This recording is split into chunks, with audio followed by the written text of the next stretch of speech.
Curhatan pembeli Tokopedia beli iPhone malah diberi bato. Seorang netizen curhat menerima bato di saat dirinya membeli iPhone 13 128GB. Dalam curhatannya, netizen tersebut mengaku melakukan transaksi pembelian di aplikasi Tokopedia. Curhatannya itu menjadi viral di media sosial.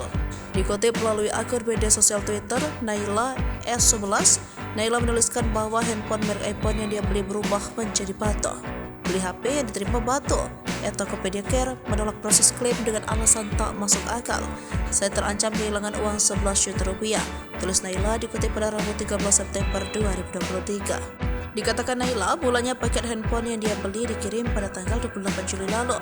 Kemudian paket tersebut sampai di tempat penitipan paket esok harinya atau 29 Juli 2023. Mengetahui paket tersebut berisi batu, Naila lantas mengirimkan komplain kepada toko yang menjual handphone itu ke Tokopedia. Dia bahkan sempat mendapat tanggapan dari toko tersebut. Namun sayangnya penjual enggan memberikan bukti video ataupun foto paket handphone yang dikirim kembali ke Naila. Naila mengaku komplain yang dia sampaikan kepada Tokopedia berjalan sangat lambat. Untuk itu dia turut menindaklanjuti komplain tersebut kepada pengirim jasa paketnya. Tokopedia membuka suara terkait laporan tersebut. Public Affairs Senior Lead Tokopedia, Aditya Gracianelwan mengatakan terkait informasi tersebut pihaknya tengah melakukan investigasi lebih lanjut.